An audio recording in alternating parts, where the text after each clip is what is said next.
So today we're looking at this passage, which is really well known and it's often talked about at this time of year. And it's the coming of Jesus being announced to an unsuspecting young woman who is betrothed to be married, and yet she's not pregnant at this point. Now, the way that you can understand this whole story is that it's a kind of choice being made between faith and fear.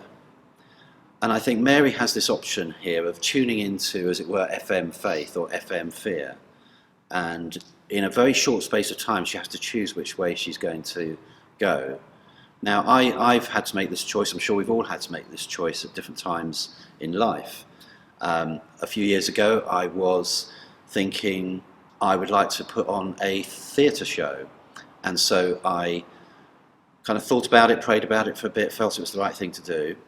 And yet, there was no way I could actually raise the money that I could see. There was no way I could get the cast together or the theatre or anything. I didn't know anything about any of it. I just knew that I wanted to do this thing. And as I kind of went through the journey, which was pretty miraculous really, of God providing these different elements, at each stage of the journey, and it went through the whole of it, I had this choice between feeling afraid, and I did feel afraid, or having the faith that something would come of it, that I was moving towards something. And in the end, that's what pulled me through, a sense that God was calling me into this endeavour, and it ended up that the show got put on and it did really well. But it really shouldn't have happened on paper.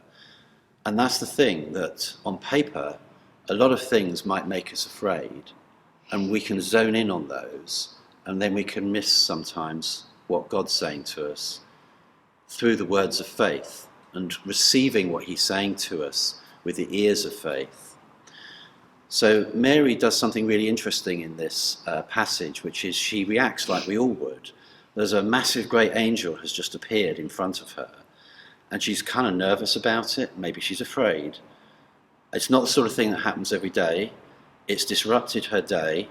She was just going about her day watching daytime television or whatever, and then suddenly there's this angel in front of her that's clearly huge, came from heaven, and she recognizes that this is a manifestation of God. It's enough to kind of make you stop and think a bit, or at least pause.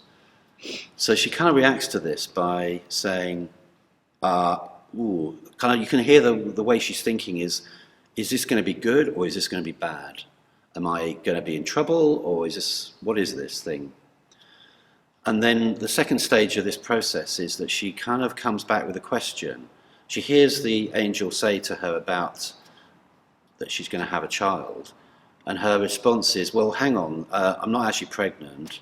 And the other thing that's behind that response is probably fear that if she was pregnant in this period, usually it would be a year of being betrothed to be married, then that would be an offence. That would be something that she could end up being killed for, because it was just against the laws to just be pregnant in that period of time.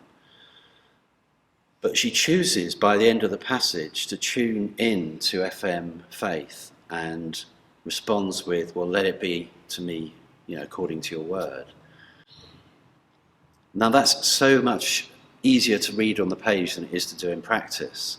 There may be many things that we're concerned about at the moment, and it could range from worries about going into tier 3 and about the restrictions of the pandemic management.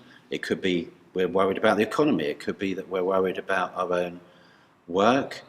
It could be we're worried about family. It could be no end of things at the moment that are putting people under pressure. And it's very understandable in these situations to feel afraid.